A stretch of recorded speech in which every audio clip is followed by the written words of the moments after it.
आज जो हमने टॉपिक डिस्कस करना है ये है जी फाइफो कॉस्टिंग मेथड का। मटेरियल कॉस्टिंग का ही हमारे पास मेथड है। फर्स्ट मेथड है FIFO costing method, first in first out, first in first out method.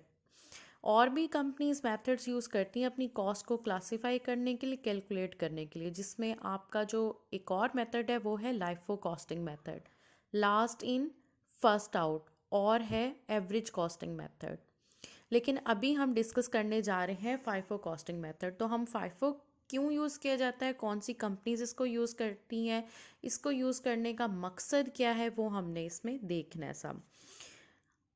एक क्वेश्चन करते हैं, एक एग्जाम्पल भी है, क्वेश्चन भी है। आप इसे देखेंगे तो आपको थोड़ा सा समझ में आ जाएगा क्यों जो फाइफो कॉस्टिंग मेथड है यूज़ किया जाता है। जैसे कि नाम से ही इसको जाहिर है कि फर्स्ट इन फर्स्ट आउट, जो चीज़ भी कंपनी पहले खरीदेगी, जो भी चीज़ आपने, जो भी आइटम खरीदना है, कुछ भी आपने खरीदना है, पहले खरीदा जाएगा तो उसको आपने मार्केट में जो इंट्रोड्यूस करवाना है वो भी फर्स्ट टाइम ही इंट्रोड्यूस करवाना है। जो पहले ख़रीदा जाएगा वो सेल भी पहले किया जाएगा। जो चीज़ पहले आपके पास स्टॉक में या इन्वेंट्री में जो चीज़ मौजूद होगी उसको आपने for the very first time, आपने पुराने स्टॉक को उठाए बगैर आपने फर्स्ट जो स्टॉक लिया होगा उसको आपने यूज़ कर देना है। ठीक है। इस जो मैंने आपको बात बताई है इससे साफ ज़ाहिर है आपके माइंड में एग्जांपल आ रही होगी कि कौन सी कंपनीज हैं जो यूज़ करती हैं। ऑब्वियसली जो हमारे फैशन अपेयर्स होते हैं, फैशन इंडस्ट्री होती है, वो आपकी फाइफो मेथड के ऊपर फोकस कर रही होती है। क्योंकि जब भी हम सीज़न कोई भी स्टार्ट होता है, हम ये देखते हैं कि विंटर का सीज़न आ गया तो विंटर में आपका लॉन का जो समर का स्टफ़ है वो तो यूज़ नहीं होगा। उसको तो वो साइड पे कर देंगे जब उसमें सेल्स वगैरह स्टार्ट करेंगे, जब सीज़न आपका क्लोज हो रहा होगा विंटर्स का। ठीक है। अभी सीज़न आया है विंटर्स का, तो प्रीवियस स्टॉक ख़त्म करके जो प्रीवियस स्टॉक को एंड करेंगे, उसके बाद जो आपका विंटर का सेशन जो अपेरल स्टार्ट हो रहे होंगे उसको ही स्टॉक में डिस्प्ले में हमेशा लगा दिया जाता है, ताकि वो पहले से आपका सेल आउट होने शुरू हो जाए। अगर वो रह गया तो कंपनी को तो नुकसान आएगा, कंपनी की तो कॉस्ट उसी तरह ज़्यादा रहेगी। ठीक है। इसलिए आपकी फैशन की इंडस्ट्रीज ज़्यादा फाइफो मेथड के ऊपर जो है ना अमल करती हैं। उसके अलावा आपकी स्टेशनरी जो पेपर है वो भी आपका फाइफो मेथड के ऊपर वर्क करता है। क्योंकि हमने जो पेपर्स पहले बना दिए हैं उन पेपर्स को ही पहले यूटिलाइज करना है। ठीक है। जो मौजूद पेपर्स हैं उनको ही आपने सबसे पहले यूटिलाइज करेंगे, क्योंकि पेपर जो है वो आपका ख़राब भी हो जाता है। अच्छा, ये स्टेशनरी का जो आइटम्स हैं ये आपके लाइफो मेथड भी आपके यूटिलाइज होते हैं एक तरह से, क्योंकि पेपर वो चीज़ है जो बहुत जल्दी आपका एक्सपायर होने लग जाता है, ख़राब होने लग जाता है। ठीक है। वो येलोइश शेड उस पे आने लग जाता है। तो बाज़ अगर लाइफो कॉस्टिंग मेथड भी हम आगे चल के पढ़ेंगे वो भी इस पे यूटिलाइज होगा, ताकि स्टॉक में इन्वेंट्री में जो पड़ा हुआ पहले से पेपर है उसको या फटाफट यूज़ करें ताकि उसका कलर जो है वो ख़राब ना हो। और उसके अलावा आप इसको देखेंगे, आप जो भी ऐसी कंपनीज हैं जिनमें स्टॉक आपका एक्सपायर होने का ज़्यादा खदशा होता है या पेरिशेबल हो जाती हैं, गुड्स ख़राब हो जाती हैं, वो भी कंपनीज आपकी जो है ना फाइफो कॉस्टिंग मेथड के ऊपर वर्क करेंगी। उसके अलावा जो फाइफो कॉस्टिंग मेथड है ये आम तौर पर आपके जो टैक्सेस हैं इनको मिनिमाइज करने के लिए भी यूटिलाइज होता है। बाज़ का जब आपकी प्राइसेस बढ़ रही होती हैं, ठीक है, या आपका हायर इन्वेंट्री कॉस्ट हो जाती है, ठीक है, आपकी कंपनी की कॉस्ट बढ़ने का खदशा होता है, जो आपकी कंपनी की कॉस्ट ऑफ गुड्स सोल्ड है वो बढ़ने का खदशा होता है, तो उसको मिनिमाइज करने के लिए भी आपका फर्स्ट इन फर्स्ट आउट का मेथड यूज़ होता है। ठीक है। और और फाइफो मेथड यूज़ करने की कंपनीज़ की बात की जाए तो डिफरेंट आपके जो इलेक्ट्रॉनिक डिवाइसेस की कंपनीज़ हैं वो भी आपके फाइफो मेथड के ऊपर ही वर्क करेंगी। इलेक्ट्रॉनिक डिवाइसेस आप कह लें कि यहाँ पे आपको बता भी दूँ, फाइफो यूजेस आपके इलेक्ट्रॉनिक आइटम्स, फैशन इंडस्ट्री, उसके अलावा आपके फूड प्रोडक्ट की कंपनीज़, ये फाइफो को यूज़ करती हैं। इलेक्ट्रॉनिक आइटम्स कैसे, फॉर एग्जांपल जैसे कि मैं एग्जांपल कोट करूँ यहाँ पे एप्पल की, ठीक है, एप्पल कंपनी या कोई भी और कंपनी होगी इलेक्ट्रॉनिक से रिलेटेड, वो आपका फाइफो कॉस्टिंग मेथड जो है वो यूज़ करेगी। क्यों? क्योंकि एप्पल ने अगर अपने कोई न्यू फ़ोन या न्यू लैपटॉप्स या जो भी मैकबुक्स कुछ भी बनाया होगा, तो वो जो पहले से उसने बना कर रखे होंगे जो डिवाइसेस, वो मार्केट में सबसे पहले इन करके उसको सेल आउट करेगी। अगर सेल आउट नहीं करती तो वो पड़े पड़े उस वो तो पुराने हो जाएंगे मॉडल्स, तो उन्हें कौन परचेज करेगा फिर फ़ौरन से। इसलिए न्यू स्टॉक आने से पहले जो पहले से बना कर रखा हुआ स्टॉक होगा उसको सबसे पहले मार्केट में इंट्रोड्यूस करके निकाला जाएगा, ताकि आपकी कॉस्टिंग जो है वो कॉस्टिंग सेव रहे, ठीक है, कॉस्ट सेव करने के लिए। और आपके फैशन की मैंने बात कर ली और फूड प्रोडक्ट्स की मैंने आपको बात समझा दी, ठीक है। अब हम उसकी जो एग्ज़ाम्पल है उसकी तरफ मूव करेंगे हम। क्या एग्ज़ाम्पल है, यहाँ पे एक क्वेश्चन है जो बताया जा रहा है कि February 1 को बिगनिंग बैलेंस है 800 यूनिट्स एट $6 पर यूनिट पे, ठीक है। हमने यहाँ पे एक फॉर्मेट जो है वो ड्रॉ करना है, स्केजल मेंटेन करना है, कुछ इस किस्म का एक टेबल है, टेबलर फॉर्म है, लेजर भी इसको कहते हैं। यहाँ पे आपकी डेट्स आ जाएंगी, ये जो डेट्स गिवन है सारी ये वाली, यहाँ डेट्स, यहाँ पर्टिकुलर्स मीन्स कि अगर कोई इशू है, बैलेंस कोई बिगनिंग बैलेंस है, कोई रिसीविंग आ रही है, कोई इशू आ रहा है, कुछ भी आपने आ रहा है वो यहाँ पे आपने लिखते जाना है। उसके अलावा आपके यहाँ रिसीव्ड वाले आइटम्स के 3 कॉलम्स होंगे, क्वांटिटी, रेट और अमाउंट। इशूड वाला भी क्वांटिटी, रेट और अमाउंट। बैलेंस एंड में आपने देखना है क्वांटिटी, रेट और अमाउंट, ठीक है। अब साथ साथ क्वेश्चन करते हैं। क्वेश्चन में जी सबसे पहले आपने स्टार्ट करना है आपका बिगनिंग बैलेंस। February 1 में बिगनिंग बैलेंस आया 800 यूनिट्स का एट $6 पर यूनिट पे, सबसे पहली वाली फर्स्ट लाइन, ठीक है, वो हमने देखनी है। वो किस तरह से है जी, ये हम देखेंगे। यहाँ पे February 1 सबसे पहले, कैम थोड़ा सा मेरा साइड पे, इस वजह से मुझे टिल्ट करके पेपर को लिखना पड़ रहा है। अच्छा जी, फर्स्ट ऑफ फेब, ठीक है। पर्टिकुलर्स में क्या है, सबसे पहले कोई भी आपके पास ओपनिंग बैलेंस होगा। ओपनिंग बैलेंस कौन सा होगा, जो आपका ये फेबररी का मंथ है, जो जनवरी की 31 की डेट थी, वो वहाँ पे मंथ क्लोज हुआ था, वहाँ पे आपका क्लोजिंग बैलेंस होगा। वो previous closing balance new month के लिए ओपनिंग स्टॉक या ओपनिंग बैलेंस होगा, ठीक है। यहाँ पे हमने क्या कह दिया जी, ओपनिंग बैलेंस, ठीक है। अब यहाँ पे ना तो ये रिसीविंग में है ना इशू में, सीधा यहाँ डायरेक्ट बैलेंस में हमने इसे पुट कर देना है। क्वांटिटी कितनी बताई हुई थी, क्वांटिटी यहाँ पे 800 यूनिट्स हैं, तो ये हमने 800 यूनिट्स लिख देने। रेट कितना बताया हुआ था 6 का, तो ये हमने 6 में लिख देना है।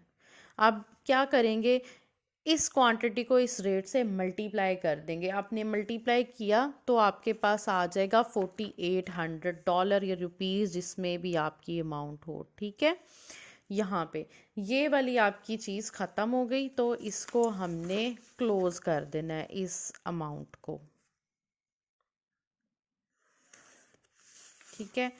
नेक्स्ट है February 4 receive 200 units at 7 per unit, ठीक है। अब रिसीविंग आ गई कौन सी डेट को, February 4 को।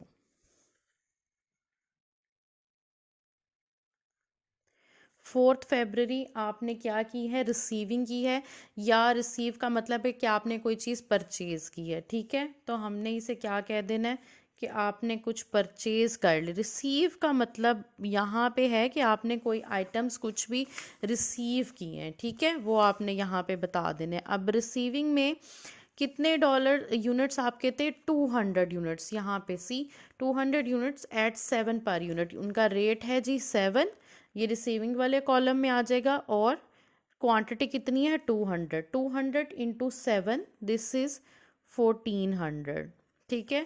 अब क्या करेंगे, इशू तो कोई अमाउंट नहीं थी, अब डायरेक्ट इस बैलेंस को यहाँ पर लिखना है। उसको लिखने से पहले एज इट इज़ जो ऊपर से बैलेंस आ रहा होगा उसे कॉपी पेस्ट कर लेना, ठीक है।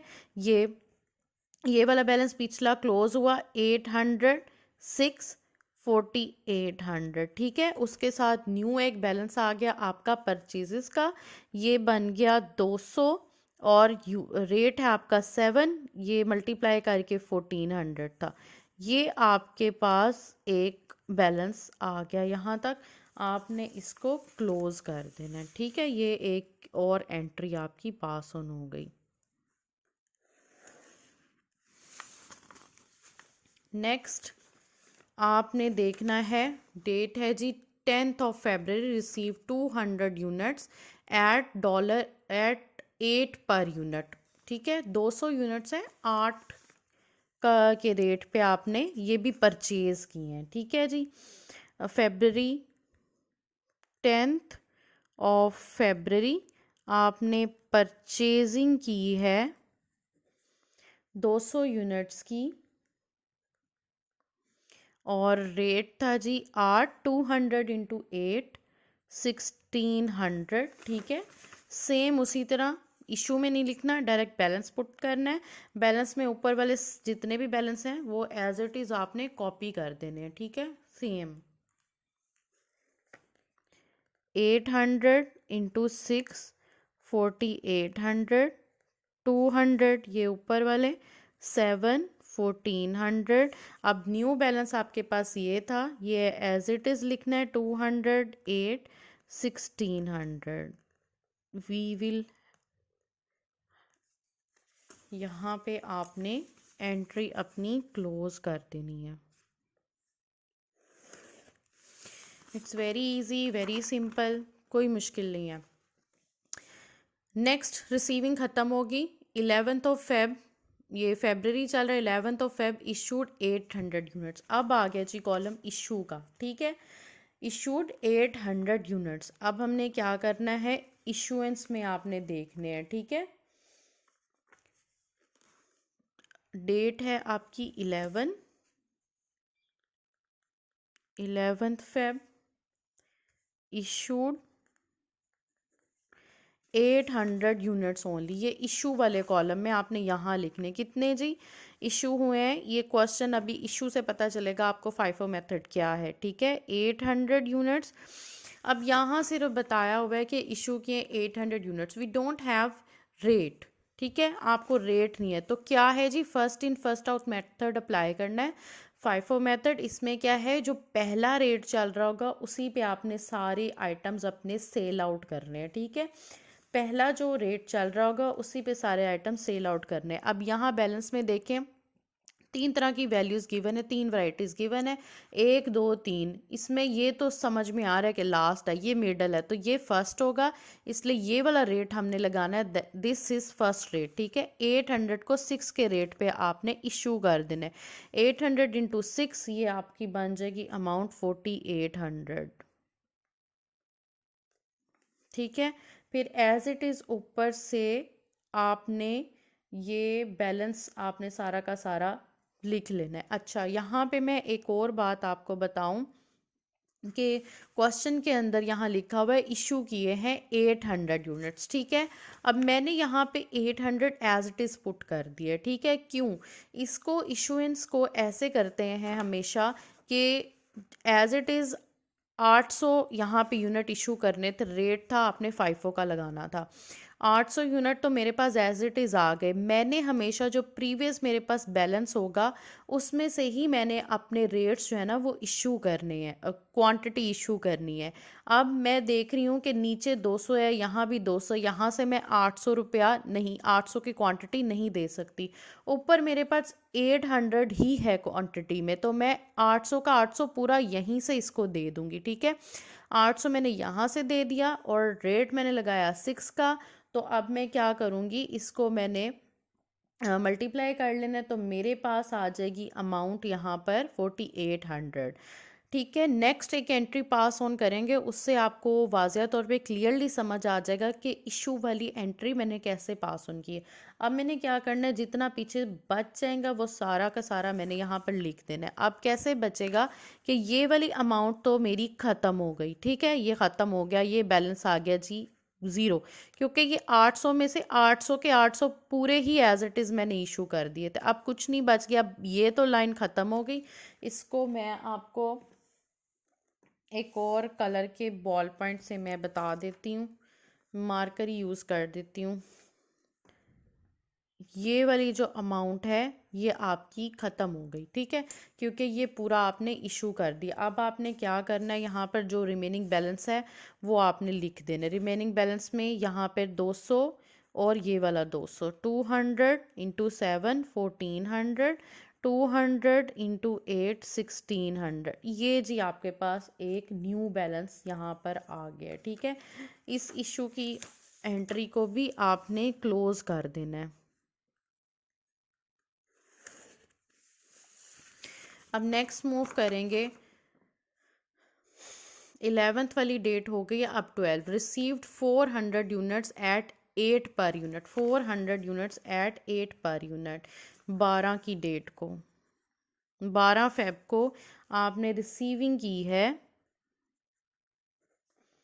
कितनी आपने की है रिसीविंग, यहाँ पर आप देखें 400 यूनिट्स, ठीक है। 400 यूनिट्स, रेट था जी 8 का। मल्टीप्लाई कर लें, कितना हो गया, 4 इंटू 8, 400 इंटू 8 3200। सेम सारा balance remaining cut copy paste as it is 7 1400, 200 ये वाली भी आ गई, ये भी आ गई, 8 1600। अब ये वाली जो अभी रिसीव की है 400 इंटू 8 3200, ठीक है। ये आपका न्यू बैलेंस यहाँ पर आ गया 12 फेब के बाद। साथ साथ नीटनेस के लिए इसको क्लोज करते जाएं, ठीक है। कुछ लोग विदाउट ये फॉर्मेट कॉलम ड्रा किए बगैर ही एज इट इज़ कर देते हैं।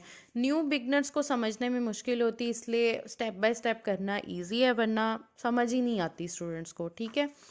नेक्स्ट आपके पास 12 फेब भी ख़त्म हो गया। अब 20 फेब को issue 500 units, only units issue किए हुए, कोई रेट वेट कुछ नहीं है, ठीक है।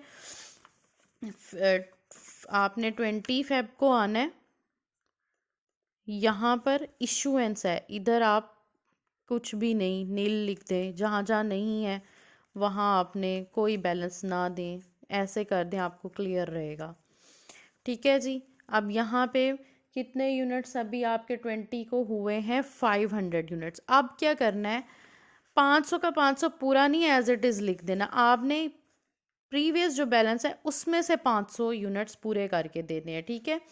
ये हैं जी प्रीवियस में 200 200 और 400, 400 500 600 700 800, टोटल 800 क्वांटिटी है। आपने एज इट इज़ सारे में से नहीं क्वांटिटी में से 500 देना, आपने वन बाय वन पहले ऊपर में से देखना है, फिर मिडल में से और फिर लास्ट में से। सबसे पहले हम यहाँ से देखेंगे 200 में से कितने आइटम्स दे सकते हैं। 200 में से पूरे 200 ही जाएंगे। 200 उसका रेट था 7, ठीक है, वो चला गया वो जी 1400। अभी 200 हुआ है, 500 देना है, 300 रुपया और रहता है। तो आप नीचे आएंगे, ये भी 200 है, 200 में से पूरे आपने 200 ही इशू कर देने हैं 8 के रेट पे, जो उसका एज इट इज़ रेट है उसी के ऊपर 16। अब यहाँ है 400, ये तो 200 प्लस 200 400 हो गया, 100 की कमी है, तो ये लास्ट में से 400 में से हमने 100 यहाँ पे इशू करने, रेट 8 का लगाना है, और कितना बन जाएगा ये 800, ठीक है। तो अब देखना है हमारे पास बैलेंस क्या बचता है। अब ये वाला तो 200 वाली अमाउंट तो एज इट इज़ यहाँ आ गई थी, वो बैलेंस नहीं लिखेंगे। ये वाली 200 वाली अमाउंट भी यहाँ आ गई एज इट इज़, पूरा हमने 200 इशू किया, ये भी नहीं लिखेंगे, नील हो जाएगा, ठीक है। इस 400 में से सिर्फ 100 रुपया दिए, तो यहाँ क्या रह गया 300, 300 रुपया, ठीक है। 300 किस रेट पर, 8 के रेट पर, तो ये कितना आ गया 2400 बैलेंस आ गया। आई होप अब आपको थोड़ा सा क्लियर हो गया होगा कैसे हमने इशू किया है अपने अमाउंट्स को, ठीक है। अगला है जी 25 को, return 100 excess units from the factory to the store room. Surplus में आपके यूनिट्स कुछ बचे हुए थे, वो आपने स्टोर रूम में वापस भेज दिए हैं, ठीक है। To be recorded at the latest issue price और at the actual issue price of if physically identifiable. आप कोई चीज़ रिटर्न कर रहे हैं, कोई सरप्लस में है, एक्सेस में है, कोई शॉर्टेज में है, कुछ भी है यूनिट्स आएंगे वो सारा आपने इशुएंस में लिखना है। नहीं पता चलता तो जैसे एज इट इज़ आपका सिस्टम चल रहा है, फॉर्मेट चल रहा है, आपने उसी सीक्वेंस में इसे करते जाना है, ठीक है।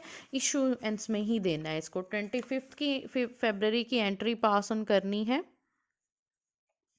इसमें ये वाला बैलेंस आपका यहाँ पर आपने देखना है, पहले ऊपर आपने इशू किया था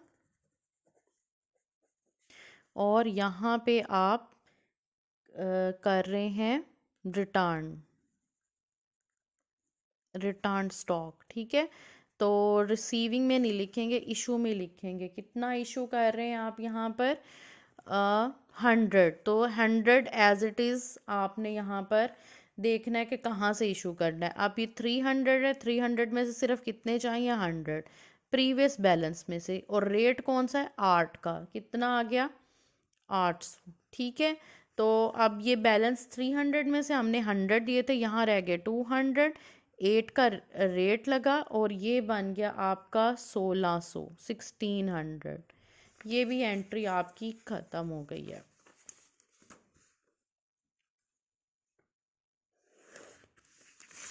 नेक्स्ट लास्ट है 28 Feb. Received 600 units at 9 per unit. Received 600 units at 9 per unit, ठीक है। ये आपकी 28 ऑफ फेब की है। इसमें आपने रिसीविंग की है। रिसीव्ड आपने कितनी की है? 600 यूनिट्स। सो सिंपल 9 के रेट पर दिस इज़ 5400। अब इशू में कुछ नहीं है, बैलेंस देख लेंगे। ऊपर 200 का बैलेंस है तो 200 इंटू 8 1600 और एक ये वाला जो न्यू आपके पास आया 600 इंटू 9 5400। अब ये बैलेंस आपने देख लेना है, काउंट कर लेना है। ये कितने? 6 7 8 800 और ये टोटल कितना बन गया आपका? 7000। तो जब पूछा जाए जी कितना क्लोजिंग स्टॉक बचा है तो हम कह सकते हैं closing stock of 800 units for rupees या $7000, ठीक है। ये आपका क्लोजिंग हो गई है स्टॉक फेब्रवरी की। ज़ाहिर है 28 फेब को ख़त्म हुआ है। अब अगर मार्च की कोई एंट्री पास ऑन करनी होगी, कोई न्यू आएगा, तो अगर आपको उसमें ओपनिंग बैलेंस या नहीं पता तो वो प्रीवियस जो मंथ का बैलेंस स्टॉप हुआ है वो आपका नेक्स्ट में चला जाएगा, ठीक है जी। ये आपका हो गया फाइफो मेथड। ये आपका सारा फाइफो का मेथड है। अच्छा, यहाँ पर मैं एक और बात आपको बता दूँ कि इशू में जब भी आप इशू करते हैं या कोई भी चीज़ है, आपने परचेजेस किए हैं तो परचेजेस के साथ आपको या तो कोई बता देंगे बिल है, ठीक है। बिल्स होंगे, आपने वो भी यहाँ पे मेंशन करने, ठीक है। कोई भी आपके पास यहाँ पे बिल्स हों, बिल्स वो भी मेंशन करने हैं, ठीक है। उसके बाद इशुएंस। इशू का मतलब होता है कि कोई चीज़ इशू करना, रिसीप्ट देना, ठीक है, रिक्वेस्ट पुट करना, ठीक है। आप यहाँ पे मैं समझाने के लिए लिख रही हूँ कि रिक्वेस्ट पुट करना। फॉर एग्जांपल कहीं किसी शॉप पे जाते हैं या ऑफिस में कोई चीज़ आपको लेनी है तो आप वहाँ पे काउंटर पे जाकर बोलते हैं अपनी रिक्वेस्ट, रेक्विजिशन जो है वो उसको सबमिट कराते हैं कि मुझे इतनी क्वांटिटी में ये चीज़ चाहिए, इतने प्रिंटर चाहिए ऑफिस के लिए, इतने लाइट, इतने बल्ब, इतनी चीज़ें चाहिए। तो वो आपको आपकी रेक्विजिशन रिक्वेस्ट को फॉरवर्ड करेगा उस पर देखते हुए। ये नहीं कि आप वहाँ पे जाके खुद घुस जाएंगे और जो चीज़ें चाहिए वो लूट मार करके आप बाहर निकल आएंगे। ऐसे हरगिज़ नहीं होता।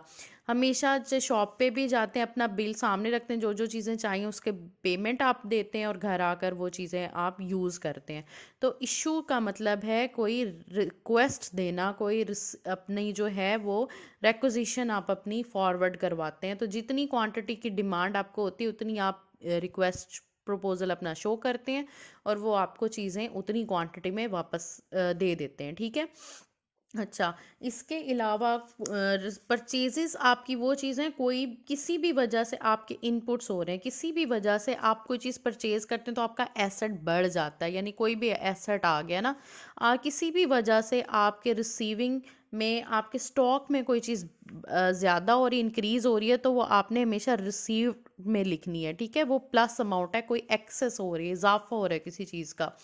और किसी भी वजह से आपकी चीज़ों में कमी हो रही है या आपकी सेल्स हो रही हैं, ठीक है, सेल्स हो रहे हैं, आप इशू कर रहे हैं, वो हमेशा आपने इश्यूज़ में लिखना है, ठीक है, क्योंकि वो लेस हो रही है क्वांटिटी।